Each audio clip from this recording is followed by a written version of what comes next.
Shalom saudara-saudara yang dikasihi dalam Tuhan Yesus Kristus. Kembali kita akan belajar firman Tuhan bersama untuk David's Man Bible Study. Dan kita akan masih melihat seri pembahasan untuk nabi-nabi kecil. Kita masih membahas eksposisi dari kelompok kitab nabi-nabi kecil. Dan kali ini kita akan melihat dari kitab Hagai, kitab Nabi Hagai. Dan sebelum kita membaca dan merenungkan firman Tuhan, mari kita berdoa. Bapa di dalam kerajaan sorga, kami bersyukur untuk penyertaan dan kasih-Mu.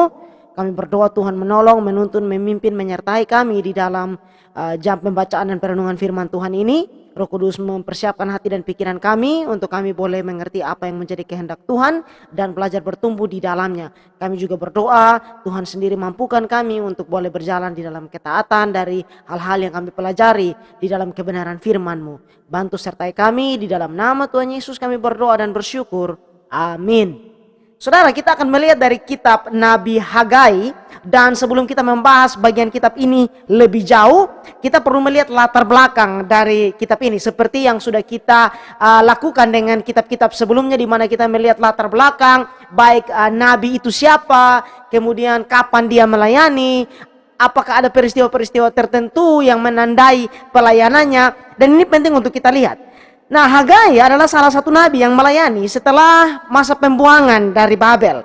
Jadi selain Nabi Hagai, ada Nabi Zakaria, ada Nabi Maleaki, dan ada beberapa penafsir berpendapat bahwa kemungkinan Nabi Yoel juga termasuk pada salah satu nabi yang melayani setelah zaman pembuangan dari Babel itu. Dan sedikit latar belakang mengenai hal pembuangan ke Babel itu kita bisa baca di dalam kitab Dua Raja-Raja, kemudian di dalam kitab Tawarik, kemudian juga ada keterangan di dalam kitab Esra dan kitab Nehemia bahwa bangsa Israel itu, terutama orang Yehuda, ditaklukkan, kerajaan Yehuda ditaklukkan oleh Nebukadnezar, kemudian dibuang ke Babel. Dan Yeremia menubuatkan bahwa pembuangan atau saat mereka berada di Babel itu adalah sekitar 70 tahun. Dan setelah masa itu, pada zaman pemerintahan Kores, Raja Persia, karena Persia menaklukkan kekaisaran Babel, maka dia mengizinkan, Raja Kores ini mengizinkan orang-orang Yahudi untuk kembali pulang. Dan Hagai adalah salah satu nabi yang melayani pada masa setelah pembuangan dari Babel itu. Nah, kitab Nabi Hagai ini berisi pesan-pesan yang disampaikan oleh Tuhan melalui Nabi Hagai. Dan oleh karena itu masuk akal bahwa saat kita melihat Nabi Hagai lah penulisnya. Karena kita lihat nanti berulang kali jelas dikatakan bahwa firman Tuhan itu datang kepada Hagai. Nah, keterangan waktu yang diberikan mengenai masa pelayanan atau waktu pelayanan Hagai yang berhubungan dengan pesan dan nubuatnya dalam kitab ini bisa kita lihat di ayat yang pertama. Dikatakan bahwa pada tahun yang kedua zaman Raja Darius, dalam bulan yang ke-6 pada hari pertama bulan itu. Nah, ini menarik saudara, bahwa artinya firman Tuhan datang kepada Hagai kemungkinan antara akhir Agustus sampai sekitar pertengahan Desember pada tahun 520 sebelum Masehi. Jika kita menghitung kembali apa yang dimaksud di sini dengan tahun kedua dan bulan ke-6 dari pemerintahan Raja Darius ini. Dan rentang waktu pelayanan Hagai di dalam kitab ini adalah sekitar 4 bulan. Hagai kita tahu sebagai nabi melayani lebih lama dari itu. Tetapi khusus untuk kitab ini, nubuatan yang diberikan dalam kitab ini durasi waktunya sekitar 4 bulan. Nah, meskipun kitab Nabi Hagai ini termasuk dalam kategori kitab-kitab nubuatan, dan meskipun ada nubuatan tentang berkat yang dijanjikan oleh Allah, tetapi tidak ada nubuatan penghakiman seperti pada kitab-kitab nabi lainnya. Nah, sebaliknya Allah meminta perhatian bangsa itu untuk memperhatikan apa yang harus mereka lakukan, apa prioritas dalam kehidupan mereka sebagai umat pilihan Allah yang telah dikembalikan ke tanah perjanjian. Isi pesan Hagai ini berhubungan dengan pembangunan kembali bait Allah setelah mereka kembali dari pembuangan itu. Dalam kitab Esra, Hagai itu disebutkan sekitar 2 kali di sana. Di Esra pasal yang ke-5 ayat yang pertama dan Esra pasal yang ke-6 ayat yang ke-14. Di mana dia melayani bersama dengan seorang nabi muda, yaitu Nabi Zakaria. Dan pesan Hagai juga adalah mengenai pembangunan kembali bait Allah di Yerusalem itu. Dalam kitab ini ada beberapa tokoh penting, yaitu Zerubabel dan imam besar Yosua. Kita akan melihat 2 karakter ini lebih jauh. Dan tema besar dari kitab ini adalah mengenai pembangunan kembali bait Allah. Pertama saudara, di pasal yang pertama, kita lihat di ayat yang pertama hingga ayat yang ke-11, dan nanti sebentar kita akan lihat bagian akhir untuk bagian yang pertama ini, bahwa ada teguran yang diberikan kepada orang-orang Yehuda sampai di pasal yang kedua ayat yang pertama bagian A. Di sini kita lihat ada teguran terhadap Yehuda, dan teguran itu mengenai masalah prioritas. Lihat di ayat yang pertama. Pada tahun yang kedua zaman Darius, dalam bulan yang ke-6, pada hari pertama bulan itu, datanglah firman Tuhan dengan perantaraan Nabi Hagai. Sampai di sini dulu. Artinya bahwa firman Tuhan datang kepada Hagai, seperti tadi sudah kita bahas, kemungkinan akhir Agustus dan pertengahan Desember tahun 520 sebelum Masehi. Nah, latar belakang kitab ini menyambung peristiwa dari kembalinya orang-orang Yehuda dari pembuangan di Babel sesuai dengan perintah dari Raja Kores. Lihat di dalam Esra pasal yang pertama, ayat pertama hingga ayat yang ketiga. Pada tahun pertama zaman Kores, Raja negeri Persia, Tuhan menggerakkan hati Kores, Raja Persia itu, untuk menggenapkan firman yang diucapkan oleh Yeremia, sehingga disiarkan di seluruh kerajaan Kores secara lisan dan tulisan pengumuman ini. Beginilah perintah Kores, Raja Persia. Segala kerajaan di bumi telah dikaruniakan kepadaku oleh Tuhan Allah semesta langit. Ia menugaskan aku untuk mendirikan rumah baginya di Yerusalem yang terletak di Yehuda. Siapa di antara kamu termasuk umatnya, Allahnya menyertainya. Biarlah ia berangkat pulang ke Yerusalem yang terletak di Yehuda dan mendirikan rumah Tuhan Allah Israel, yakni Allah yang diam di Yerusalem. Jadi perhatikan bahwa Allah memakai Kores ini untuk umat itu kembali dengan satu tugas yang sangat jelas. Ada satu tugas khusus yang diberikan di sana, yaitu membangun kembali bait Allah. Dan kemudian Zerubabel dan Imam Yosua, Imam besar Yosua, akan memimpin rombongan yang pertama dari orang-orang buangan itu kembali ke Yerusalem. Nah, di sini saudara perhatikan bahwa Allah berbicara kepada Hagai. Pesan diberikan melalui Nabi Hagai, bahwa pada masa-masa dan tahun-tahun yang sukar setelah mereka kembali dari pembuangan, Tuhan berbicara kepada umatnya lewat nabinya ini. Ingat bahwa di setiap musim hidup kita, Allah memperhatikan kita. Dan kita tidak luput dari pantauan Allah. Bahwa bahkan dalam masa-masa sukar sekalipun yang kita hadapi, Allah ingin menyatakan kehendak dan kasihnya kepada kita. Sehingga penting untuk kita menguji dan melihat hati kita, di mana hati kita berada dan kita arahkan saat kita menghadapi berbagai hal dalam kehidupan kita. Entahkah itu hal yang penuh dengan sukacita, menggembirakan, atau bahkan pergumulan dan masa-masa sukar sekalipun. Perhatikan juga saudara, dikatakan bahwa kepada Zerubabel bin Sealtiel, Bupati Yehuda, dan kepada Yosua bin Yosadak, imam besar. Jadi ini firman itu disampaikan kepada siapa? Nah, perhatikan bahwa firman Tuhan ini disampaikan kepada para pemimpin bangsa itu. Baik pemimpin pemerintahan, yaitu Zerubabel, dan pemimpin rohani, yaitu imam besar Yosia. Nah, menarik bahwa Zerubabel ini kemudian menjadi bupati di Yehuda, dan dia adalah keturunan dari Raja Yosia. Artinya bahwa dia juga adalah keturunan Daud. Nama Zerubabel ini akan muncul dalam silsilah Tuhan Yesus, baik yang dicatat oleh Matius maupun oleh Lukas. Sedangkan Imam Yosua adalah imam besar yang bersama-sama dengan Zerubabel memimpin rombongan pertama orang-orang Yehuda itu kembali dari pembuangan. Dan dalam kitab Sakaria, imam besar Yosua disebutkan secara khusus, di mana dalam penglihatan Sakaria itu dia melihat imam besar Yosua berdiri di hadapan Allah dan sedang didakwa oleh iblis. Tetapi kemudian iblis dihardik dan kepada Yosua diberikan pakaian yang baru. Nah, ini bagian yang cukup menarik, dan kalau kita punya kesempatan kita boleh untuk menggali hal ini. Nah, selain pemimpin bangsa-bangsa itu, pesan Tuhan juga diberikan kepada masyarakat yang ada. Dan juga ingat bahwa selain memimpin orang-orang Yehuda kembali ke Yerusalem, mereka berdua, Zerubabel dan imam besar Yosua, juga memimpin bangsa itu untuk memulihkan penyembahan kepada Allah dan membangun kembali bait Allah. Kita akan melihat isi pesan yang disampaikan oleh Hagai kepada Zerubabel dan imam besar Yosua ini. Ayat yang kedua. Beginilah firman Tuhan semesta alam. Bangsa ini berkata, sekarang belum tiba waktunya untuk membangun kembali rumah Tuhan. Maka datanglah firman Tuhan dengan perantaraan Nabi Hagai, bunyinya, apakah sudah tiba waktunya bagi kamu untuk mendiami rumah-rumahmu yang dipapani dengan baik, sedang rumah ini tetap menjadi reruntuhan? Oleh sebab itu beginilah firman Tuhan semesta alam, perhatikanlah keadaanmu. Kamu menabur banyak tetapi membawa pulang hasil sedikit. Kamu makan tetapi tidak sampai kenyang. Kamu minum tetapi tidak sampai puas. Kamu berpakaian tetapi badanmu tidak sampai panas. Dan orang yang bekerja untuk upah, ia bekerja untuk upah yang ditaruh dalam pundi-pundi yang berlobang. Pesan yang disampaikan oleh Nabi Hagai ini adalah teguran dari Allah kepada orang-orang Yehuda. Dan apa yang menjadi persoalan mereka? Yaitu mereka mengabaikan pembangunan bait Allah dan justru lebih mengutamakan kepentingan pribadi mereka. Sedikit kembali kepada catatan Ezra, bahwa menurut catatan Ezra, sekitar tahun 538 sebelum Masehi, Raja Kores dari Persia mengizinkan orang-orang Yahudi untuk kembali ke Yerusalem setelah 7 tahun mereka ada di dalam masa pembuangan itu. Nah, 2 tahun kemudian pembangunan bait Allah itu dimulai saat mereka kembali, dan itu dipimpin oleh Zerubabel ini. Nah, pekerjaan pembangunan ini kemudian sempat terhenti selama 2 tahun dikerjakan, yaitu pada tahun 534 Masehi. Jadi mereka melakukan pembangunan itu dan pekerjaan itu sudah berjalan. Proyek itu berjalan sudah 2 tahun, tetapi kemudian berhenti dan diabaikan selama 14 tahun. Pekerjaan bait suci itu kemudian dilanjutkan lagi pada tahun 520 sebelum Masehi dan selesai 4 tahun kemudian, yaitu pada tahun 516 sebelum Masehi. Kembali bahwa isu utama di sini adalah mengenai prioritas atau apa yang menjadi hal yang utama bagi mereka. Di mana hal pembangunan bait Allah yang adalah lambang hadirat Allah, tempat di mana mereka menyembah Tuhan di sana, mereka abaikan dan justru malah mengutamakan kepentingan pribadi mereka sendiri.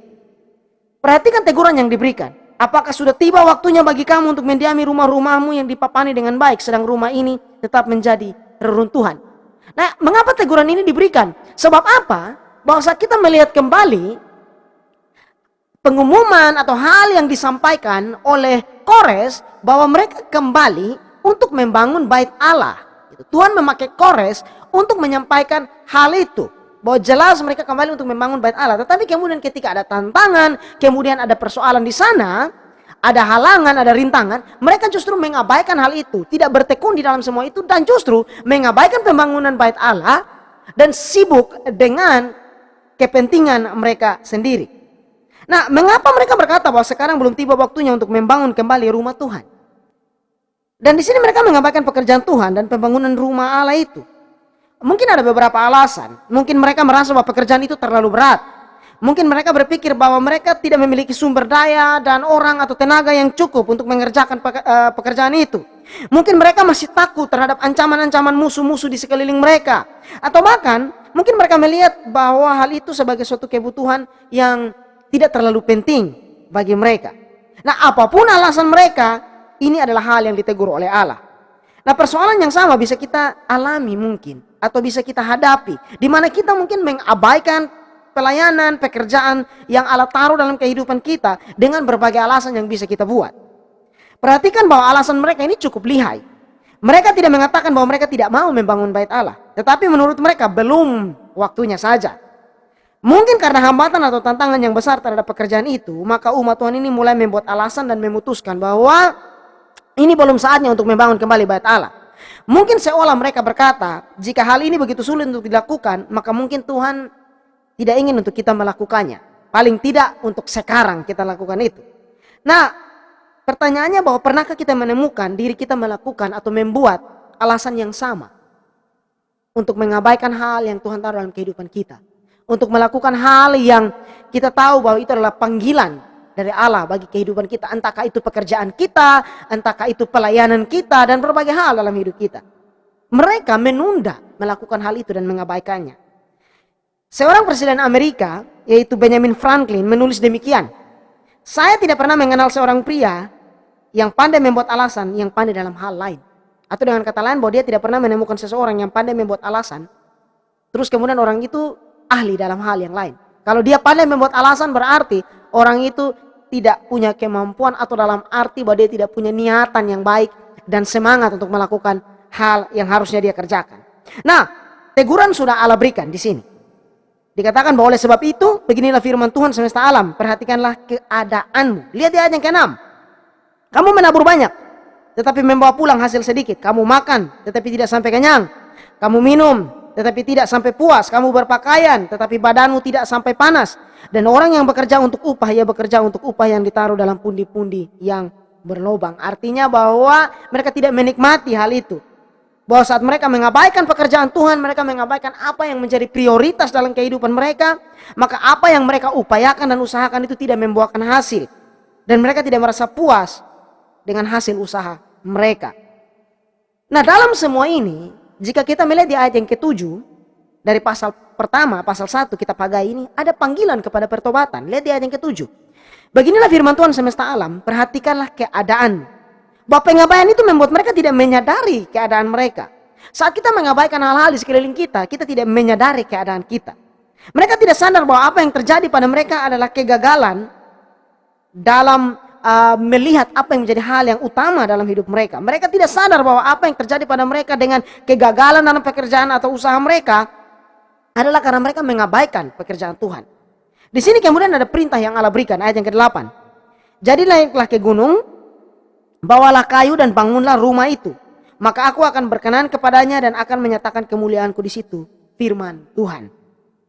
Teguran Allah ini bahwa sekarang saatnya mereka untuk mereka sadar dan lebih melihat pekerjaan Tuhan itu. Sebab sebelumnya mereka begitu sibuk membangun kepentingan dan kenyamanan mereka sendiri. Lalu lanjut saudara di ayat yang ke-9 hingga ayat yang ke-11.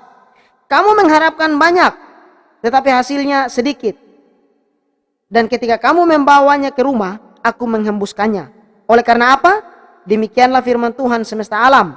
Oleh karena rumahku yang tetap menjadi reruntuhan, sedang kamu masing-masing sibuk dengan urusan rumahnya sendiri. Itulah sebabnya langit menahan embunya dan bumi menahan hasilnya. Dan aku memanggil kekeringan datang ke atas negeri, ke atas gunung-gunung, ke atas gandum, ke atas anggur, ke atas minyak, ke atas segala yang dihasilkan tanah, ke atas manusia dan hewan, dan ke atas segala hasil usaha. Lihat bahwa kembali teguran ini diberikan kepada mereka. Mengapa? Karena penekanannya di sini akan kelalaian yang mereka lakukan itu. Nah lalu saudara, bagaimana tanggapan dari Zerubabel dan imam besar Yosua dan orang-orang Yehuda? Lihat di ayat yang ke-12.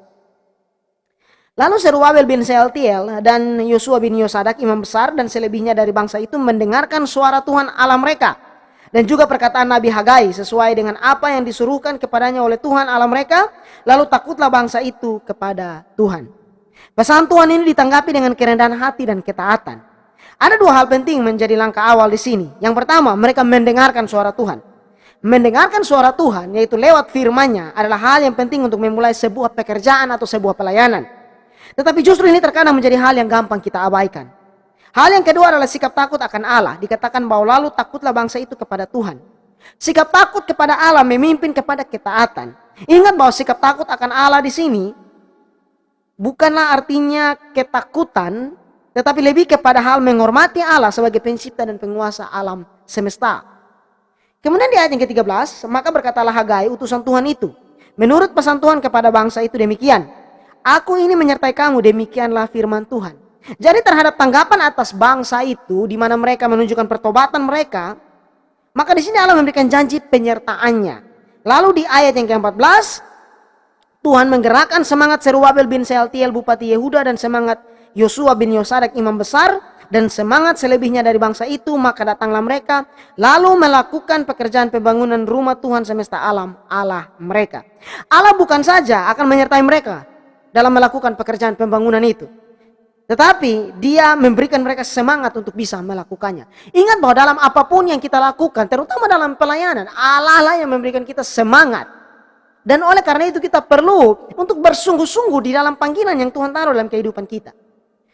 Kemudian saudara, di ayat yang berikut, bagian yang berikut, di pasal yang kedua, ayat yang pertama bagian A, di sini ada catatan yang penting sebenarnya, meskipun ini mengenai tanggal. Pada hari yang ke-24 dalam bulan yang ke-6. Nah, pencatatan tanggal yang rinci ini menunjukkan bahwa kisah ini bukan karangan, tetapi sebuah peristiwa yang benar-benar terjadi.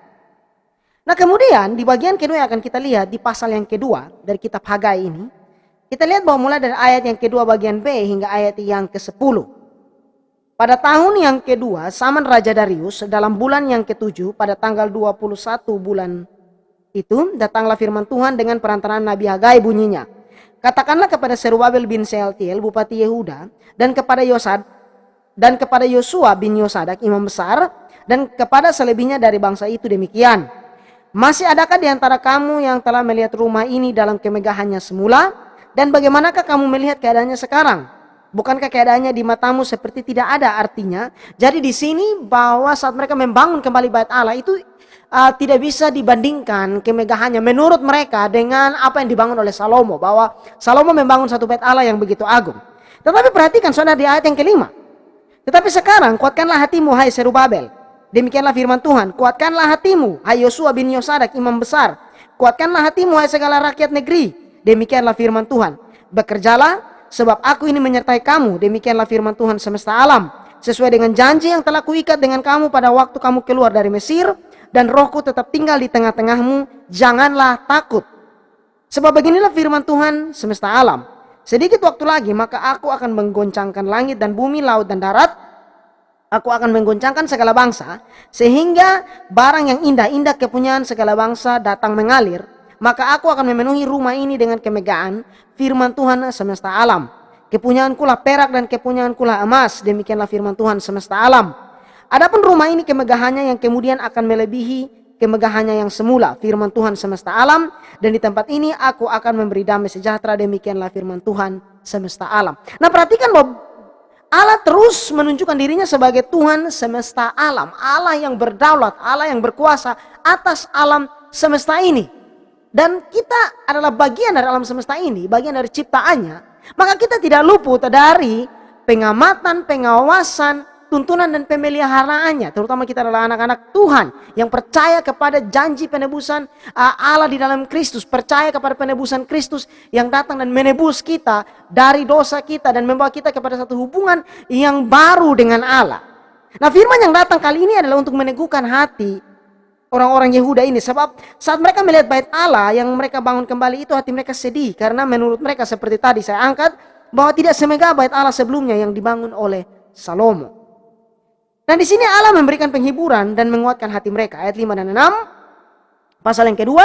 Tetapi sekarang kuatkanlah hatimu, hai Zerubabel. Demikianlah firman Tuhan. Kuatkanlah hatimu, hai Yosua bin Yosadak, imam besar. Kuatkanlah hatimu, hai segala rakyat negeri. Demikianlah firman Tuhan. Jadi perintah ini diberikan berulang-ulang. Lalu perhatikan di sini. Di ayat yang berikut, bagian yang berikut. Bahwa bekerjalah sebab aku ini menyertai kamu. Demikianlah firman Tuhan semesta alam. Sesuai dengan janji yang telah kuikat dengan kamu pada waktu kamu keluar dari Mesir. Dan rohku tetap tinggal di tengah-tengahmu. Janganlah takut. Allah memberi para pemimpin dan umat Israel ini 3 perintah yang jelas. Kuatkanlah hatimu. Kemudian bekerjalah dan janganlah takut. Masing-masing dari perintah ini penting untuk kita lihat. Bahwa ini adalah prinsip yang penting dalam melakukan panggilan dalam kehidupan kita. Hal-hal besar tidak akan tercapai tanpa tindakan yang mungkin sederhana tetapi penting untuk dilakukan. Kita mulai dengan kekuatan hati di dalam Tuhan dan melangkah di dalam ketaatan untuk melakukan pekerjaan itu dan berjalan di dalam iman. Jangan takut. Nah, di sini juga kita melihat jelas bahwa yang terpenting bukanlah kemegahan bangunan itu. Allah menyuruh mereka membangun kembali bait Allah itu. Tetapi yang paling utama dari semua itu adalah Allah mau membentuk dan membangun hati dan pikiran mereka. Untuk hati mereka tetap kuat di dalam Tuhan. Percaya kepada penyediaan Allah, penyertaan janji dan hadirat Tuhan. Mengapa mereka mengabaikan pekerjaan Tuhan? Mungkin juga salah satu faktor bahwa mereka menjadi lemah di dalam iman mereka. Nah, di sini saudara, lihat di ayat yang ke-7 hingga ayat yang ke-9. Sebab beginilah firman Tuhan semesta alam. Sedikit waktu lagi aku akan menggoncangkan langit dan bumi, laut dan darat. Aku akan menggoncangkan segala bangsa sehingga barang yang indah-indah kepunyaan segala bangsa datang mengalir. Maka aku akan memenuhi rumah ini dengan kemegahan. Firman Tuhan semesta alam. Kepunyaanku lah perak dan kepunyaanku lah emas. Demikianlah firman Tuhan semesta alam. Bahwa jika mereka berpikir mereka mengabaikan pekerjaan pembangunan bait Allah itu karena tidak adanya sumber daya yang cukup, maka di sini Allah memberikan jaminan bahwa Allah adalah Allah yang berdaulat, berkuasa, dan sanggup menyediakan semua yang mereka butuhkan itu. Yang perlu mereka lakukan adalah melangkah dalam ketaatan, setia melakukan tugas yang mereka terima dan percaya kepada penyediaan Allah. Demikian juga dengan kita, pesan yang sama datang kepada kita akan hal ini. Allah akan juga menjanjikan damai sejahtera bagi mereka. Lihat di ayat yang ke-10, aku akan memberi damai sejahtera, demikianlah firman Tuhan semesta alam. Nah, kembali ke ayat yang ke-10. Adapun rumah ini kemegahannya yang kemudian akan melebihi kemegahannya yang semula, firman Tuhan semesta alam. Dan di tempat ini aku akan memberi damai sejahtera, demikianlah firman Tuhan semesta alam. Kemuliaan bait Allah ini nyatanya akan lebih besar. Mengapa? Pertama, Herodes merombak bait Allah ini, yang kedua ini, dan menjadikannya menjadi lebih besar dari bait Allah Salomo. Tetapi hal yang terpenting dan membuat bait Allah ini menjadi sesuatu yang mulia pada saat itu adalah bahwa karena nanti Yesus akan secara pribadi datang masuk ke dalam bait Allah itu dan bahkan dia beribadah di sana, melayani di bait Allah itu, di dalam saat dia melakukan pelayanannya di bumi. Jadi saat Yesus berada di sanalah hal itu menjadi sebuah kemuliaan. Bahwa kehidupan kita, mungkin kita berpikir bahwa kita tidak punya apa-apa, kita tidak punya sesuatu yang bisa kita banggakan. Ingat bahwa ketika saudara percaya kepada Kristus, dan saudara sadar bahwa saudara adalah milik Kristus, maka kehidupan saudara yang sederhana, jika saudara mau berjalan di dalam ketaatan, Allah bisa memakai itu untuk menunjukkan kemuliaannya. Nah lalu saudara, lihat di ayat yang ke-11 hingga ayat yang ke-15. Pada tanggal 24 bulan yang ke-9 pada tahun yang kedua Samandarius, datanglah firman Tuhan kepada Nabi Hagai, bunyinya, beginilah firman Tuhan semesta alam itu, tanyakanlah pengajaran kepada para imam. Andai kata seorang membawa daging kudus dalam punca bajunya, lalu dengan puncanya itu ia menyentuh roti atau sesuatu masakan atau anggur atau minyak atau sesuatu yang dapat dimakan, menjadi kuduskah yang disentuh itu? Lalu para imam itu menjawab, katanya, tidak. Berkatalah pula Hagai, jika seseorang yang najis oleh mayat menyentuh semuanya ini, menjadi najiskah yang disentuh itu? Lalu para imam itu menjawab, katanya, tentu. Maka berbicaralah Hagai, katanya, begitu juga dengan umat ini dan dengan bangsa ini di hadapanku. Demikianlah firman Tuhan. Dan dengan segala yang dibuat tangan mereka dan yang dipersembahkan mereka di sana adalah najis. Nah di sini Allah ingin menunjukkan kepada bangsa itu bahwa ada hal yang terpenting harus mereka perhatikan. Bahwa bukan sekedar saja mereka melakukan pekerjaan itu, tetapi bagaimana mereka melakukannya. Mereka diingatkan agar melakukan pekerjaan Tuhan dengan terang kekudusan hidup. Mereka diingatkan untuk melakukan pekerjaan Allah dengan benar. Ilustrasi yang diangkat di sini adalah dari kitab Imamat mengenai bahwa membawa daging kudus yang kemudian punca jubah dari orang yang membawa itu menyentuh roti atau sesuatu masakan atau anggur atau minyak atau sesuatu yang dapat dimakan, maka hal itu menjadi tidak kudus. Dan juga sebaliknya, bahwa kalau ada orang yang najis oleh mayat menyentuh semua itu, maka semua itu menjadi najis. Nah artinya bahwa meskipun apa yang mereka lakukan itu adalah sebuah pelayanan dan pekerjaan untuk Tuhan, tetapi jika hati, pikiran dan sikap hidup mereka justru melakukan hal yang najis, maka pelayanan yang mereka lakukan itu adalah sesuatu yang sia-sia. Ini menjadi teguran yang keras dan penting, terutama bagi kita yang terlibat di dalam pelayanan dan bahkan bagi kita semua orang percaya. Atau bahkan kita juga yang mau mendukung sebuah pelayanan. Bahwa bukan saja apa yang kita lakukan atau berikan, tetapi sikap hati kita, yang mana perlu dengan sungguh-sungguh dan pertobatan dan mau untuk mengejar kekudusan itu menjadi hal yang sangat-sangat penting. Adalah hal yang menyedihkan bahwa ketika orang-orang hanya berpikir bahwa sudah cukup jika mereka menyumbang untuk pelayanan atau terlibat mendukung pelayanan tertentu dan merasa bahwa Allah wajib memberkati mereka karena mereka sudah berjeri lelah atau capek di dalam pelayanan itu. Ingat bahwa Allah melihat dan menguji setiap hati kita. Apa yang kita persembahkan kepada Tuhan, jika tidak didasarkan pada sikap hati yang benar di hadapan Allah, maka sikap hati kita itu menajiskan apa yang dipersembahkan itu. Jadi penting bahwa bukan saja apa yang kita lakukan, tetapi bagaimana sikap hati dan pikiran kita, kehidupan kita. Lalu saudara, di sini ada teguran mengenai kejujuran juga diberikan di ayat yang ke-16 hingga ayat yang ke-20. Maka sekarang perhatikanlah mulai dari hari ini dan selanjutnya, sebelum ditaruh orang batu demi batu untuk pembangunan bait Tuhan. Bagaimana keadaan? Ketika orang pergi melihat suatu timbunan gandum yang seharusnya sebanyak 20 gantang, hanya ada 10, dan ketika orang pergi ke tempat pemerasan anggur untuk mencedok 50 takar, hanya ada 20. Aku telah memukul kamu dengan hama dan penyakit gandum dan segala yang dibuat tanganmu dengan hujan batu, namun kamu tidak berbalik kepadaku, demikianlah firman Tuhan. Perhatikanlah mulai hari ini dan selanjutnya, mulai hari yang ke-24 bulan ke-9, mulai dari hari diletakkannya dasar bait Tuhan, perhatikanlah. Apakah benih masih tinggal tersimpan dalam lumbung, dan apakah pohon anggur dan pohon ara, pohon delima dan pohon zaitun belum berbuah? Mulai dari hari ini aku akan memberi berkat. Di sini Allah kembali menegur mereka untuk jujur dan setia kepada perintah Tuhan dan memperhatikan sikap hidup mereka dan perbuatan mereka. Dari teguran yang dicatat di sini nampaknya ada tindakan tidak jujur yang mereka berikan, sehingga Allah mau untuk mereka hidup di dalam kebenaran. Dan di sini Allah berjanji bahwa mulai dari hari ini aku akan memberi berkat.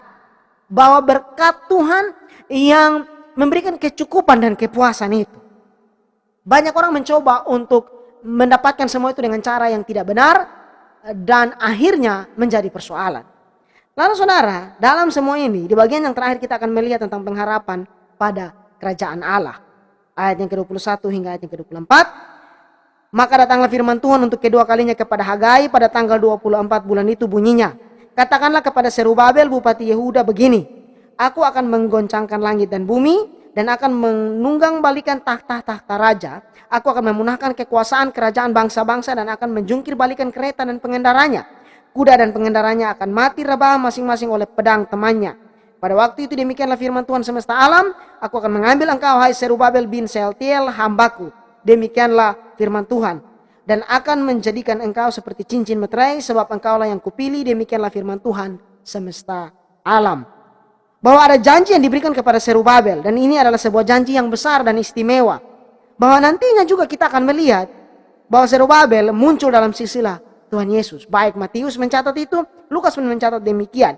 Dan di sini Zerubabel bin Sealtiel mendapat janji yang luar biasa bahwa Allah akan menjadikan dia cincin meterai. Artinya bahwa ada satu tanda yang khusus, bahwa kehidupannya menjadi sebuah tanda yang khusus di sana. Saudara, sebagai penerapan yang bisa kita tarik dari hal yang kita pelajari dalam kitab ini untuk kita jalani dalam hari lepas hari, saya ingin mengutip dari apa yang Paulus tulis di dalam Kolose pasal 3 ayat yang ke-23.